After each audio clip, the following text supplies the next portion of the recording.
who's wrong and who's wronger. In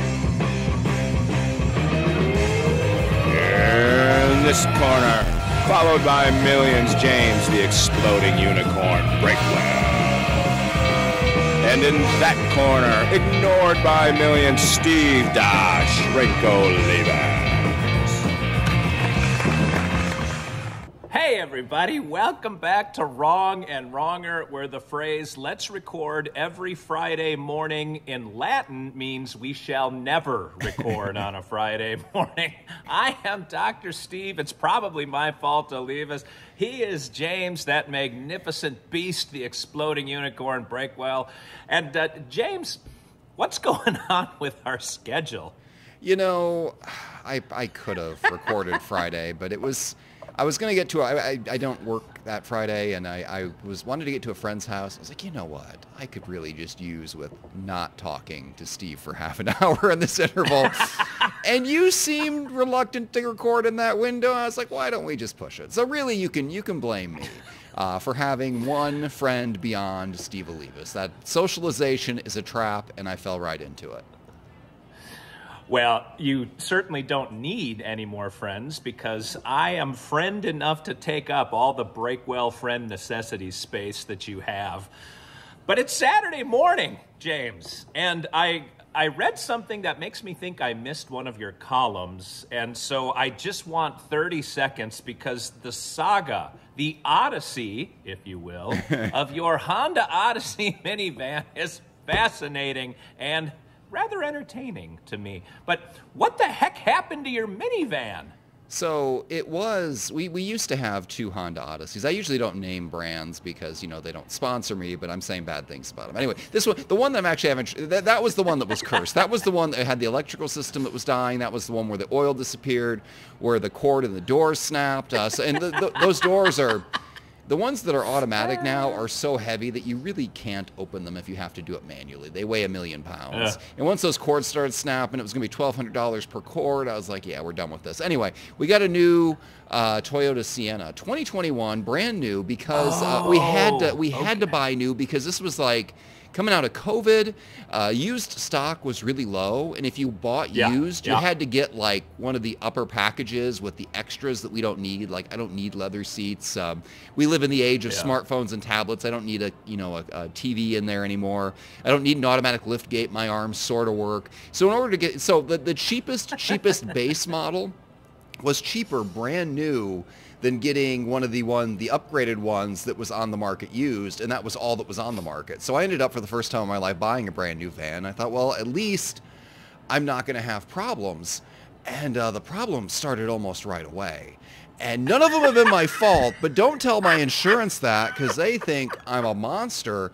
So the first thing that happened, I am. Yeah, this goes without saying. Yeah. The first thing that happened was my windshield cracked, and I was driving during that one, but I didn't get hit by a rock or anything. It was a freezing cold morning. It was back when I had C. diff. I was driving to downtown Indy to get that miraculous fecal implant to enjoy that sweet, sweet bacteria from someone's butt in Minnesota, and it totally fixed everything. But on the way there, it was a freezing cold morning, and I had the defrost on in my minivan, because if you don't turn on the defrost, everything fogs up, and you're basically flying by instruments at that point. So I had it on, and the windshield cracked right where the heat hit the window. And it formed a little crack, and it like in the middle, and it stretched all the way across the windshield. I watched it happen in real time. And there was no car within a half mile of me. He's like, I didn't hit a rock. Like, this is a manufacturing defect. This is an impurity. And getting that fixed was a whole thing, because now, because I have this fancy new minivan, my old vehicles, like, I would crack a windshield, and insurance would just shrug, like, we pay a guy named Tony $200. He shows up at your work, and he swaps it out like in the parking lot. I mean, it was a matter of like pliers and glue, and they didn't even make you pay the deductible for that. It was so cheap and easy for them. And for this thing, it was going to be like $2,000. And not only that, I couldn't just go to a regular place, because if I went to a regular place, replace, like it also had to have all the sensors calibrated, because that was what cost the money, was the lane sensors in the windshield. So I was going to have to take it to 2 different places or go to the actual dealership where the price was even more jacked up and insurance wouldn't pay the higher rate. And anyway, I found some place like 45 minutes away. It was a whole thing. And I think in my last column that you missed, I think I said the deductible was $700. Turns out it's $500. I live in hyperbole, so the fact that I exaggerated by 20 to 25% is pretty standard for me. So that was incident 1. Yeah. Completely blameless. I didn't make this glass. I didn't make it cold outside. I didn't make physics. So it cracked. I'm blameless. Incident 2 was it was parked out in front of our house, and the heavens opened up, and God smited my minivan. It was the biggest hail I've ever seen. It was loud enough it woke us up. It was probably an inch or 2 across. I mean, it was huge. I took a picture of it and shared it at the time. And we don't have a garage because we are but common folk, and we don't have these big fancy superstructures like you do down there on the ranch where you can park an entire fleet of vehicles and heavy machinery. Like, we're just out here on the street like the common people. And so the vans just get hammered, and I go down there the next day, and miraculously the vans are fine. I'm like, this is spectacular. Modern technology, hybrid steel, it is immune to ice. No. Until like a month later, and we were out at that race by my hometown, and my 13-year-old was with me, and the morning light was just right. She said, Dad, what's wrong with your van? And I looked, and man, it looked like somebody had dropped 100 golf balls on that thing. It just, they were dents everywhere, but you could only see them in the right light. And so I went, and it turned out my wife's had it too, but not as bad, because apparently hers is made out of real steel and mine is made out of pretend steel. So mine needed like $20,000 worth of repairs. They had to take off the roof and the hood and give it a new roof and hood. And I didn't have that thing for 2 weeks, which is a big deal when you've got 4 kids. And we were both working out outside the house at that time, and that was an ordeal. Oh, and I almost forgot. So outside of all of that, there was another incident where there was somehow a dent in the side of the car. This was before the windshield.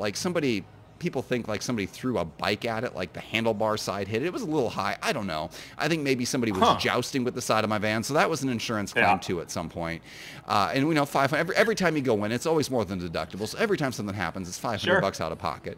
So that's 3 things. And then this 4th thing. So somebody hit my mirror. I was just parked outside, and the mirror was pushed all the way forward. I was like, where's my mirror? Oh, it's bent forward. Cool. Modern technology again. Somebody sideswiped me and drove away. No big deal. And then my wife looked at it, and this is a common theme. I'm perfectly happy and content with the way things are. Yeah, and then a woman in my life comes in and says, actually, did you see all these flaws? And then after they pointed out, I see nothing but the flaws. So it had blown off like the plastic underneath, like on the arm connected to the mirror. It was just gone. And there was also a dent in the side of the van that I had not seen before. And so, again, I went into... and the dent was on the opposite side, so it couldn't have even come from the same incident. I didn't know. So anyway, I file an insurance claim, I didn't file an insurance claim. I take it down to the collision place. Who knows my first name by now? Like they're like, you're calling. Like they were seriously perplexed that I was contacting them again. This is a place you contact once in a lifetime. This is like the 5th time I've been in touch with them. Mind you, not one of these incidents was my fault. Like most of the time, my vehicle was completely stationary. I didn't make it hail. I didn't make the glass crack. I didn't make somebody hit me and drive away. And so I go to the insurance, and they're like, we need to be careful how you file this because the insurance could drop you. I'm like, are you kidding me? Like I'm a risk, like I'm a frequent filer. The thing is, my insurance company is across the street from me. These employees park on the same street I do. It's like, if I'm a risk by having my car exist in physical space on a public street, then so are you, and your insurance will drop you. Anyway, they paid for everything and asked for very few questions, but I'm just waiting for, that was a very loud thud upstairs. I'm just waiting for the report that I am untrustworthy and get yeeted out of my coverage, at which point I will no longer be allowed to drive and have to take a bike everywhere. So that is what's happening with the van. Well, thank God you work from home. And you're going to end up being with Geico or the General or one of those companies that insures the uninsurable. My goodness, Breakwell, how far the mighty have fallen. It is not my fault that my van is made of matter and exists in this world. It's just out there, and the universe is hurtling things at it. As for my driving is perfection. I just throwing that out there. Yeah? Yeah? Yeah, we got dropped from our homeowner's insurance. Whoa. And I can't remember the second claim, but one was hail-related. We had to get a new roof. And our deductible was, I think, $1,000, and the roof cost like $12,000 or something. And we filed I don't remember if we needed another new roof in the same year or if we needed, gosh, I can't remember what the second one was, but they no longer welcomed our business after that. I can't remember which company we were with or which company we went to, but the one that we went to welcomed us with open arms, so it's not like we're uninsurable. But anyway, at the ranch now, we have a metal roof, so I guess if it hails, I don't think we would need a new roof except for the aesthetics of it, but this one can't get damaged like a shingle roof. So let me ask you a question, Steve. Is a metal roof harder than a metal minivan? Because it seems like ice does quite a bit of damage to metal. That is my experience here. Well, when we took down the outhouse but a few weeks ago, the roof was the same roof that the house has. So they made it match the house with the siding and the roof and everything. That son of a gun, I had to have the truck pull that thing out of there because it was so heavy. My son and I couldn't lift it and walk with it. And that was just a little outhouse roof. So it did have wood that was attached to it, so that added weight. But my guess is the gauge of metal on a house roof is probably better than like the soda can that most cars have as a roof and a hood nowadays. Yeah, I've got to imagine that when you have the whole superstructure of a house supporting something, it can hold a bit more weight than the roof of a minivan. But, I can't say that for sure. Actually, speaking of minivans, mine's sitting outside now. It is not currently parked on the road. It is parked in the backslide because I am terrified. Like, if I hit anything, that's just, I can't, like, the next thing something happens, I just can't file that claim. Like, unless it totals the vehicle and it's going to be like a $20,000 repair. If I get some $2,000 or $3,000 ding, realistically, I just got to pay that whole thing. And man, I am driving so sheepishly. I just, get away from me. I want a 10-foot buffer on all sides. But it's back there. I got back kind of late last night and it was snowy and all that. I parked back there. But I was calling in that minivan a very precious cargo. I had the Judy P package from Canada. Oh, I got it. She also can't crash with that. Yeah, she also sent a card, which I forgot in the minivan, and it's really cold outside, so it's probably going to be a few days till I get out there and get it again. I'm sure it's lovely. So she sent me one, just like she sent you one, and of course mine will be better than yours. I'm sure they're not the exact same card. Mine is personalized and far superior. But yeah, we got the package, and it was spectacular. I told her she didn't have to keep sending us these things. She's way too generous to us, but it was full of good stuff. There were some squishmallows for the kids. There were spices and hot sauce for me. We got some Grogu ornaments and a Grogu calendar. And in short, we have the greatest fan in the world, singular, and she likes me more than she likes you, so that's just a fact. Yeah. You saw how much space it took for her to write all the insults to James Breakwell in my Christmas card. So I beg to differ. Yeah, my favorite part is, so my kids, they don't think I'm a big deal at all. I'm kind of a failure in all spheres of my life, but the fact that we have exactly one fan who sends us a care package once a year, they think it's a big deal. And she's not my fan, she's our fan. Like the kids, she likes us all. The kids have embraced her. So this is my one day a year to seem like kind of a big deal. And then I crawl back into my hole and go take the minivan for another round of repairs. So, it's been a week of a lot of highs and lows. That's funny because my kids know I'm kind of a big deal and don't care, which probably, I don't know about you, James, but to me, that's even more annoying than just blissful ignorance. But see that... the only one what saying you're a big deal is you. Like, you're the measuring stick. I feel like... Well, every time they're in the car, it's just my son now. I haven't seen my daughter in a while. She lives up in Wisconsin. But my son, I'm like, I know that guy. That guy's been to my house. Oh, that guy invited me backstage. I know that guy. I wrote a book with that guy. And he's like, yeah, I don't care. He doesn't care, James. And I don't think you can even comprehend the humiliation that happens. And just the disgust at your own children that I feel sometimes. As you have taken great pride in pointing out to me at every possible opportunity for the entire time we've known each other, I am not a real celebrity. I am somebody with an extremely minor level of internet infamy. But imagine, if you will, somebody who's an actual celebrity and their actual kid. Because I'm pretty sure you could be like Michael Jordan's kid, Tiger Woods' kid, and and they're like, oh, whatever, Dad, like rolling their eyes, like the child of one of the greatest athletes ever, and just being completely unimpressed by everything. Like that would hurt more when you legitimately are rich and famous and your kids still. I think the moral of the story is kids are awful and will not respect you no matter what. That's the takeaway here. Absolutely. Yeah. Boy, and I just want to share a quick car story, too, because this is another tale of woe that I had nothing to do with and my son had nothing to do with, despite it being his car. But the professional who was supposed to know what they were doing stopped me if I told this one 2 weeks ago, because it was still pretty annoying at the time. But when he went to school up in Vermont, we got him a good car. So we got him an old Mercedes because we wanted a car that could last. But I did issue the following warning to both he and my wife, who went out and found the car and purchased it. I said, A, you have to use premium gas. That's going to be an extra kick in the tail every time you go to the pump. And two, or B, A and 2. This is how I do outlines. But number 2, or now I've lost my place. B, whatever I was about to say. Every repair is going to be huge compared to if you have like a Chevy Nova, which case a repair, well, you probably need a new car every time something goes wrong with a Chevy Nova. But the point is, it's going to be expensive. So my son had a headlight go out, as cars are oft to do during the winter. Have you ever changed a headlight in any of your vehicles, James? Yeah, and they're designed for the hands of gnomes these days. Like, everything's so tightly packed in there. Like, I read the steps. It was a very small process, but in order to do it, I had to bend my hand at an angle it didn't want to go and fit it in a space in which it would not fit to apply exactly more pressure than I could apply at that twisted angle. Yeah. So, like, for, like, a very small person, this is the simplest process in the world. And for me, it made lack of mechanical aptitude even more evident. So please, so what was it like for the Mercedes? I imagine it was a little more involved. Well, I didn't know that at the time, but it really didn't matter. So I said to him, now he was still down at college when this happens, and I said, well, look at a YouTube video. It's very simple to replace a headlight. You just, you take, now, his hands are small, but his fingers look like he's a concert pianist. So he has real long fingers and he's strong. So I thought, well, surely he can get his hand in there. But just look at a YouTube video. It will literally take you 60 seconds to replace a headlight. They're very easy.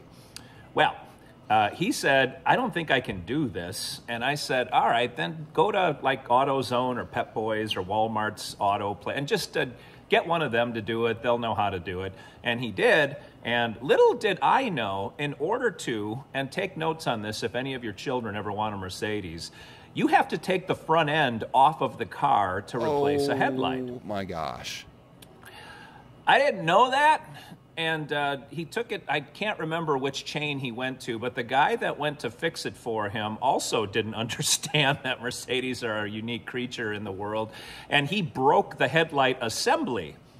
So this went from a, I don't know, $6 light bulb or $20. I don't know how much the light bulb costs, but we had to take it into my guy here out at the ranch. And they had the thing completely disassembled. It took them a couple days to replace everything and get one shipped in. And anyway, insurance was not notified of this mishap, and we should have probably sued the guy at AutoZone or Pep Boys, wherever it was, that broke it in the first place. But that was an ordeal that learned me a lesson, which is from now on, everybody gets Chevy Novas. Well, we had a Chevy Nova. It was my dad's cool car, like way back in the day when he had 0 children. But it was Iowa, so it was like, you know, used cool. And also, he drove it when there were 6 inches of salt on the ground during snow season, and it literally had a hole rusted in the floor. And he kept driving it because that's what you do when you're poor. So anyway, the Chevy Novas, they did run, but I mean, I would not take any great pleasure in those repairs either. That's funny with the Mercedes. That's the stereotype I've heard, that even with the sticker price, that's really not the expense. It's everything gets repaired. But I mean, like, Toyotas are expensive too. If I were to go to okay, so first of all, every time I get a ding anywhere, it's $2,000 or $3,000 regardless. They have to pop it out and they do the paint. But everything is $2,000 or $3,000 if you go to the dealership, even non-dings. Like, just that, if you go to the actual name brand dealer, I mean, everything is 10 times more. And with the Mercedes, I think you basically got to. Rolling up to an AutoZone and asking them to do something, if they're putting on your windshield wiper blades, fine. But I mean, that person, I was going to say they make $9 an hour. These days it's probably 15. 18 with inflation. But still, this is not a certified Mercedes mechanic. They probably had a line of 16 people in that place, so absolutely do not sue this person. Your son came to them with a light. They had zero training. They just used their own common sense to try to install this light, and things happen. That is the risk you go through when you ask unskilled labor to provide unskilled help, and that just comes with the territory. Sometimes it pays off, sometimes it doesn't. Well, when it comes to cars, my wife and I are not exactly unskilled, and we would have done the same thing. Like, how difficult could they make it to replace a light on a car? Like, everything now snaps into place. Your minivan probably has 15 lights all around it, and I will bet it would take you roughly 60 seconds to 5 minutes to replace any of them. Some of the backlights, you might have to take an interior panel off to get to them, but they all snap into place. Not a Mercedes, baby. Unbelievable. My father-in-law is retired and has too much time in his hands, and he's mechanically, oriented. He likes to fix things himself. He likes that challenge, and he watches car YouTubers as they fix problems he doesn't have on cars he doesn't own. But even the car YouTubers will say these days there's just a shrinking pool of things you can fix yourself, because there's so many of them that you just have to have it go and get diagnosed by a computer. And it might not even be a physical part. It might be a software issue, or if it's not a software issue, it's some problem that you have no way to know what it is without that computer. And even with the computer, then you need some specialized equipment designed just for this car to swap out. So they say that the cars are getting better, but I don't know if I believe them. But anyway, I would not buy a Mercedes. Actually, I had a car in that class once, way back in the day. It was a Saab, which no longer exists, out of I think Scandinavia or somewhere, and then was bought by GM, so it became an American car or something at some point. But before they disbanded the brand, there was a community college professor in my town, and he had this fancy car, and he was selling it. It was probably a $30,000 car new, and this is 20 years ago, so that would have been a really expensive car new. And I think we got it for $3,000 or $1,500, something like that. Enough that we had to pay for it in cash. Because that was what you did back then. You didn't have Venmo or PayPal or whatever. And apparently he wouldn't take a cashier check. So we carried the most cash we had ever carried with us in our life, which is $1,500 or $3,000. And we did not get murdered. And we bought this thing, and that thing had more buttons than the space shuttle. It had heated seats. It had turbo. It was the coolest thing in the world you could own at 18 years old. And I only drove that thing for like 9 months. And it was leaking oil onto the muffler or something else. It was some problem where when we looked in to get it fixed, it would have cost more than that $1,500 or $3,000 that we paid for it. And so this amazing used luxury vehicle I had went right back to a dealership, and that was that. And that was the closest I have flown to the sun, and I will never drive something that nice again. I did one time also back. I've told this story on this show before years ago, but I had a BMW 5 Series back, and then my son was born, and he was still in a rear-facing car seat. This is how young he was when I got the car. Within a week of me having the car, he projectile vomited all over the back seat of this thing, and it was horrific. But I had to get rid of the car because this was back in the early 2000s. Every single thing that ever went wrong with that car, it didn't matter how big or small, was $700 or more. Ooh. Like $700 was the starting point. If you needed to put like another valve cap on the tire, that's $700. If the engine's blown, they got to replace that. That's $700. So I had a water pump go out when we were up visiting in Wisconsin, and it was the fuel pump. My mistake. They had to take the whole back seat out to get to the fuel pump because obviously that's where the fuel pump is. And $700 to fix. I think my mother had to go get it because I had to get back home and go to work, and so it stayed up there, and then I flew up and drove it back. It was a whole big deal. Wow. When I got back to Nashville, the same fuel pump went out. So my choices were drive this thing back up to Wisconsin. Obviously, it doesn't drive, so I'll have to tow it up to Wisconsin to get the same people to go, oh, shit, sorry. Oh, shoot, sorry about that, and then replace it. Or just take it to someplace down here and spend the same $700 to get it fixed again, which is what I ended up doing. And then it developed like an electric problem. I don't remember what it was, but the automatic door locks wouldn't work, so everything was manual. And I thought, screw this, and I just sold the thing because it was going to be another $700, and surely something would go wrong.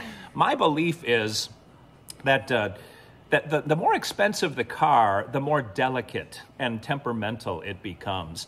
Whereas I've had 2 Chevy Chevettes, similar to your Chevy Nova, the driver's side floorboard rotted out on it. I had to get steel welded into there. But those things would have lasted forever. You just keep fixing them because it's cheap to fix.